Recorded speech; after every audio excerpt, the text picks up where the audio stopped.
மு. அப்துல் ரஷீத், மாணவர் பாசறை விராலிமலை மாவட்ட செயலாளர்.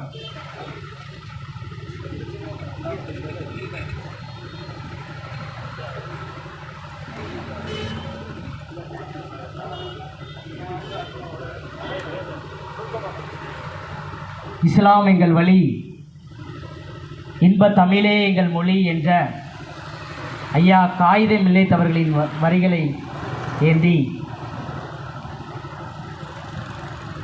இந்த வக்பு வாரிய சட்டத்தை உடனடியாக திரும்ப பெற கோரி நடைபெற்று கொண்டிருக்கின்ற இந்த கண்டன ஆர்ப்பாட்டத்தில் கலந்து கொண்டிருக்கக்கூடிய என்னுடைய அண்ணன்மார்களே, எங்களது பேச்சை கேட்டுக்கொண்டிருக்கின்ற உறவுகளே, உங்கள் அனைவருக்கும் எனது பணிவான வணக்கத்தினை கூறி ஆரம்பம் செய்கிறேன். இந்த வக்பு என்பது அதாவது எங்கள் இறைவனான அல்லாவை ஏற்று அல்லாவிற்காக கொடுக்கிற சொத்து, அதாவது நாங்கள் வைத்திருக்கின்ற நிலங்களை, சொத்துக்களை கொடுக்கின்ற நிலத்தை வக்பு என்று சொல்லப்படுகிறது.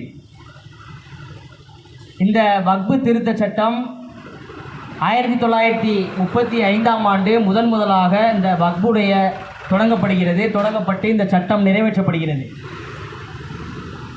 அதற்கு அடுத்ததாக 2013ஆம் ஆண்டு மீண்டும் ஒரு மசோதாவை கொண்டு வந்து அது சட்டமாக மாற்றப்படுகிறது. இந்த வக்பு சொத்து என்பது அல்லாவின் பெயரால் கொடுக்கக்கூடிய சொத்து. அந்த சொத்தை இஸ்லாமியர்களே நிர்வகிக்கக்கூடியவராக இருந்தார்கள். இந்த திருத்தத்திற்கு பிறகு இந்த வக்பு சட்டத்தை இஸ்லாமியர் அல்லாதோர் உறுப்பினராக இருக்கலாம் என்று கொண்டு வந்திருக்கிறார்கள். நாம் கேட்கக்கூடிய ஒரே கேள்வி என்னவென்றால், இதில் கோயிலுடைய சொத்து இந்துக்களுக்கான, நீங்கள் சொல்லக்கூடிய இந்துக்களுக்கான கோயில் சொத்தும் இருக்கிறது, திருச்சபைகளுக்கான அதாவது கிறிஸ்துவர்களுக்கான சொத்தும் இருக்கிறது. இதில் இஸ்லாத்தில் ஏற்பவரை ஒரு உறுப்பினராக நீங்கள் நியமிப்பீர்களா? கோயில் சொத்தை நிர்வகிக்கிறதுக்கு ஒரு இஸ்லாமியரை நியமிப்பீர்களா? இல்லது கிறிஸ்தவர்களுக்கான அந்த திருச்சபை சொத்துக்களை இஸ்லாமியர்களை நியமிப்பீர்களா? இதுவரைக்கும் இந்த வக்பு சொத்தை இஸ்லாமியர்களே ஒரு உறுப்பினராக நிர்வகித்துக் கொண்டிருக்கிறார்கள். இப்பொழுது என்ன சொல்கிறார்கள் என்றால், இந்த வக்பு சொத்திற்கு ஒரு அந்த மூலப்பத்திரமோ அந்த எதுவோ கிடையாது. அந்த வக்புக்கு முழு அதிகாரம் உண்டு. அந்த வக்பு சொத்தை இங்கே வக்பு சொத்து என்று உரிமை கொண்டாட வக்புடைய ஆணையத்துக்கு முழு உரிமை உண்டு. இப்பொழுது என்ன சொல்கிறார்கள் என்றால், அதற்கு நீதிமன்றம் சென்று நீங்கள் இது மாதிரி வக்பு சொத்து என்று அனுமதி பெற்றுக் கொள்ளுங்கள் என்று சொல்கிறார்கள். அதே போல மாவட்ட ஆட்சியருக்கு தான் அதிகாரம் என்று சொல்கிறார்கள். எதற்கு இந்த திருத்த சட்டம் மாற்றி கொண்டு வரோம் என்று சொன்னால், இவர்கள் வந்துட்டு இந்தியாவிலேயே மூன்றாவது சொத்து இருக்கக்கூடிய ஒரு சொத்து இருக்குது என்றால் அது வக்பு வாரிய சொத்து மட்டும்தான். அந்த வக்பு வாரிய சொத்தினை மட்டும் இவர்கள் எல்லாத்தையும் ஆட்டை போட்டு விட்டார்கள். இப்பொழுது வக்பு சொத்திற்கும் வந்து விட்டார்கள். ஏனென்று சொன்னால், இவர்களுக்கு முழுக்க ஒரே நோக்கம், ஒன்றே இஸ்லாமியர்களை அகற்றுவது மட்டும்.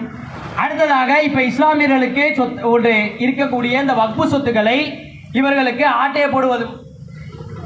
இதையே ஒரு இஸ்லாமியர்களை முழுக்க வன்மையாக இந்த மாதிரி கண்டிக்கக்கூடிய விஷயங்களை இவர்கள் பாரதிய ஜனதா செய்து கொண்டிருக்கிறது. இதேபோல் இங்கே தமிழ்நாட்டிலும் சொல்ல போனால் முழுமையாக இப்பொழுது தொடர்ச்சியாக இஸ்லாமியர்கள் ஒரு இயற்கை வளங்களை பாதுகாக்கக்கூடிய ஒரு சட்ட போராட்டமோ இல்லது நேரடியாக போராட்டமோ நேரடியாக வாதாடவோ செய்தால் உடனடியாக என்ன செய்கிறார்கள்? கொலை செய்து விடுகிறார்கள். இப்பொழுது நீங்கள் பார்த்தீர்கள் என்றால் பக்கத்தில் திருமயம் இருக்கிறது. திருமயத்தில் ஐயா ஜகபர் அலி அவர்கள் கொலை செய்யப்பட்டு கனிமவளத்துக்கு எதிராக போராடியதால் அவர் கொலை செய்து விட்டார்கள். என்ன செய்து கொண்டிருக்கிறது? இப்போ உள்ள முஸ்லீம் கட்சியெல்லாம், இப்போ உள்ள இஸ்லாமிய கட்சியெல்லாம் என்ன பண்றாங்க? சாதாரணமாக இப்போ நேற்று கூட அதிமுக கூட்டணியில் இருந்த கட்சி எஸ்டிபிஐ கட்சி நேற்று போய் வக்பு சட்ட திருத்தத்துக்கு எதிராக மசோதாவுக்கு எதிராக அவங்க வழக்கு போட்டிருக்காங்கன்னு சொல்லிட்டு அதிமுக பிஜேபி கூட போனோடனே இந்த பக்கம் திமுக கூட நன்றி செலுத்துறோம்னு போறாங்க. இவங்களுடைய அரசியல் தெரியுது. நம்ம இப்போ இவ்வளவு சூழலை நம்ம ஏன் தனித்தனியாக பிரிஞ்சு நம்ம ஏன் போராடணும்? ஒன்னா சேர்ந்து போராடினா நம்ம ஏன் இந்த வக்பு சொத்தையோ நம்ம இஸ்லாமியர்களுக்கு எதிராக இந்த பிரச்சனையை இவங்க இது பண்றதையோ நம்ம ஏன் இது பண்ண முடியாது? நம்ம எல்லாம் தமிழினமா ஒரு இனமா நின்றா இவன் ஏன் இப்படி பண்ண போறான்? எல்லாம் தனித்தனியா அந்த ஒரு இந்திய ஜனநாயக கட்சி, இந்திய முஸ்லீம் கட்சி, அந்த கட்சி, இந்த கட்சின்னு எல்லாம் தனித்தனியா பிரிஞ்சு கிடக்கிறதுனால தான் இந்த பிரச்சனையே. நம்ம எல்லாமே தமிழ் இனமா ஒன்றா சேரணும். ஒன்றா நம்ம இந்த உடனடியாக பாரதிய ஜனதா அரசு, பிஜேபி அரசு, ஒன்றிய அரசு உடனடியாக இந்த வக்ஃபு வாரிய திருத்த சட்டத்தை உடனடியாக திரும்ப பெறணும் அப்படின்னு சொல்லி வாய்ப்பளித்தமைக்கு நன்றி கூறி விடைபெறுகிறேன். நன்றி, வணக்கம். நாம் தமிழர்.